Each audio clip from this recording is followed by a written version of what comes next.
Muito provavelmente você ou algum conhecido já recebeu uma ligação de alguma empresa oferecendo o tal do empréstimo consignado, e geralmente essa proposta é feita de maneira insistente a um aposentado.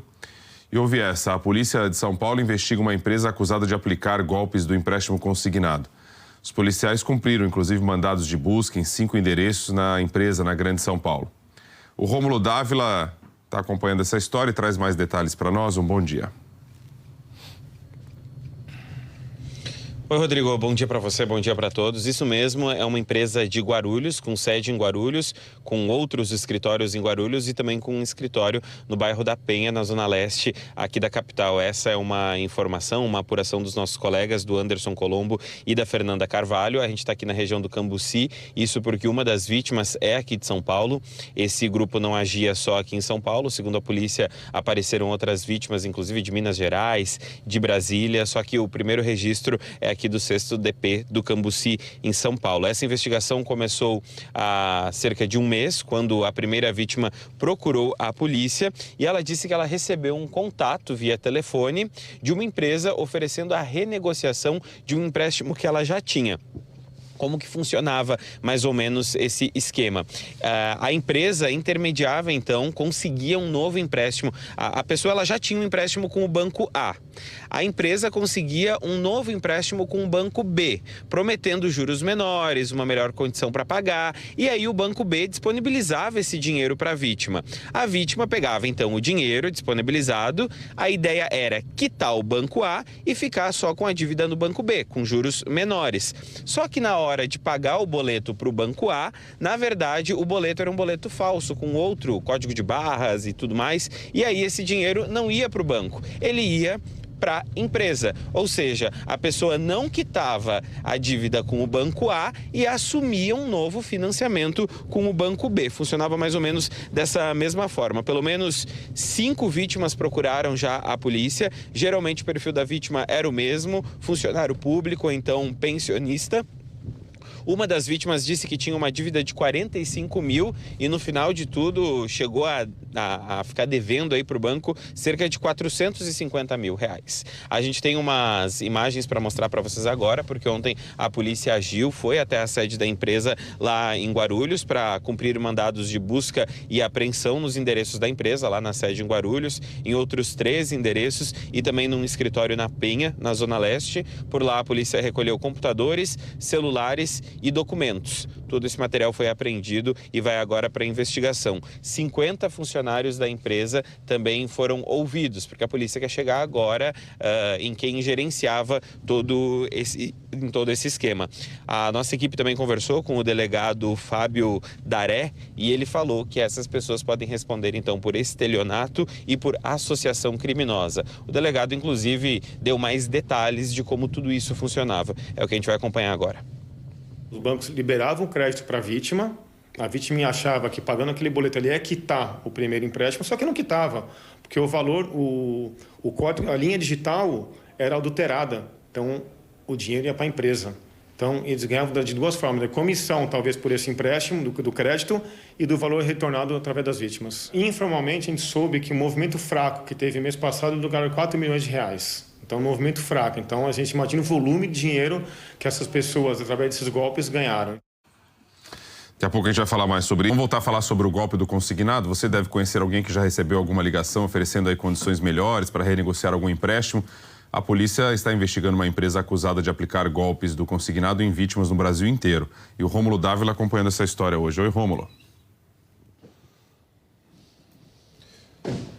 Oi, Rodrigo, bom dia para você e a todo mundo. Olha, essa informação chegou para a gente, essa apuração chegou para a gente por meio dos nossos colegas, o Anderson Colombo e a Fernanda Carvalho. Nós falamos ao vivo aqui do 6º DP do Cambuci, porque uma das vítimas procurou a polícia e aí outras vítimas apareceram. Essa primeira vítima é aqui de São Paulo, mas a polícia já tem informação que esse mesmo esquema já foi aplicado em outras pessoas que moram em Minas Gerais e também em Brasília. Há um mês já que a polícia está investigando esse caso. Essa primeira vítima procurou a polícia dizendo que recebeu o contato de uma empresa e essa empresa oferecia uma renegociação de uma dívida que ela já tinha com um banco, de um empréstimo que ela já tinha.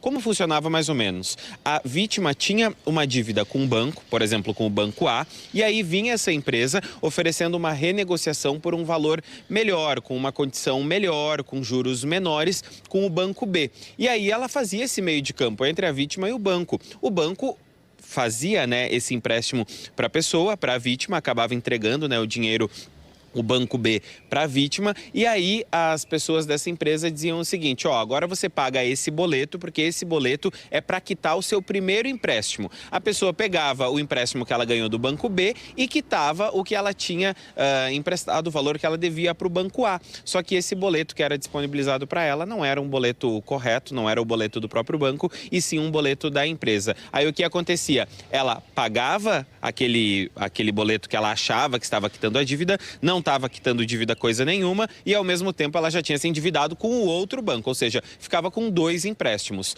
O nosso colega, o Anderson Colombo, teve acesso a uma gravação feita por uma vítima negociando esse empréstimo, e é isso que a gente vai acompanhar agora. Tá, e como é que eu vou fazer para pagar? Porque eu quero pagar, não quero ficar nessa. Eu vou ver aqui na matriz e tem uma outra opção, tá? A outra opção que eu tenho no sistema seria a antecipação da parcela, das parcelas dos contratos que eu tenho no sistema. Para a antecipação da parcela, eu faço o pedido por aqui e você vai entrar em contato com o senhor, tá? A questão da antecipação. Antecipar é como se fosse pagar tudo de uma vez, né? Seria isso? Como não é uma pessoa que faz a antecipação, é uma outra área que vai entrar em contato com o senhor. Eu não tenho como dizer que ele dá de tudo. Antecipação da parcela. Tá, é estranho. Como é que eu vou pagar a dívida toda agora, de anos pra frente, sem desconto? Isso aí é meio abusivo, né? Eu não quero entrar no bacinho, mas vamos ver como é que vai ficar, porque senão eu vou ter que procurar meus direitos. Por aqui, o Rômulo Dávila traz mais detalhes dessa história toda para nós. Pois é, Rodrigo, a gente escutou aí uma vítima, né? A polícia diz que já identificou pelo menos 5 aqui de São Paulo, de Minas Gerais e também de Brasília. O perfil sempre o mesmo, funcionário público ou então pensionista. Uma das vítimas disse que devia, primeiramente, um valor de R$45 mil e agora a dívida com o banco já está em R$450 mil. Ontem a polícia cumpriu mandados de busca e apreensão nos endereços da empresa, na sede em Guarulhos, em outros 3 escritórios e também em um outro escritório no bairro da Penha, na zona leste da capital, ou seja, 4 unidades lá em Guarulhos e outro na Penha, na zona leste. Diversos computadores, a gente tem algumas imagens para mostrar para vocês aí, porque computadores, celulares e documentos foram apreendidos. A polícia vai agora analisar todo esse material apreendido, porque os investigadores querem descobrir quem são as pessoas que estão por trás dessa empresa. No mês passado, a empresa teria lucrado mais de R$4 milhões com os golpes, segundo a polícia. Os funcionários que estavam nos escritórios vieram aqui para a delegacia, prestaram depoimento. Foram mais de 50 funcionários ouvidos pelos policiais ainda ontem, tudo para tentar identificar, então, esses responsáveis e mentores desses golpes. A repórter Fernanda Carvalho conversou com o delegado Fábio Daré, titular aqui do 6º DP, que explicou um pouquinho como esse esquema funcionava e também já adiantou o que esses funcionários contaram para ele. Vamos acompanhar. A maioria das pessoas são jovens, de 17 a 19 anos, que eram usados como manobra para convencer a vítima a renegociar esse consignado. Então, todos estão sendo ouvidos para ver qual que é a função de cada um nessa associação criminosa, para chegar nos verdadeiros patrões, né, que a gente chama, nos verdadeiros alvos. O estelionatário é isso, ele abre uma empresa, aplica o golpe, fecha, abre outra e vai aplicando. Só que dessa vez, acho que a gente conseguiu, através das investigações e das buscas, encerrar esse tipo de golpe que estão aplicando no pensionistas e funcionários públicos.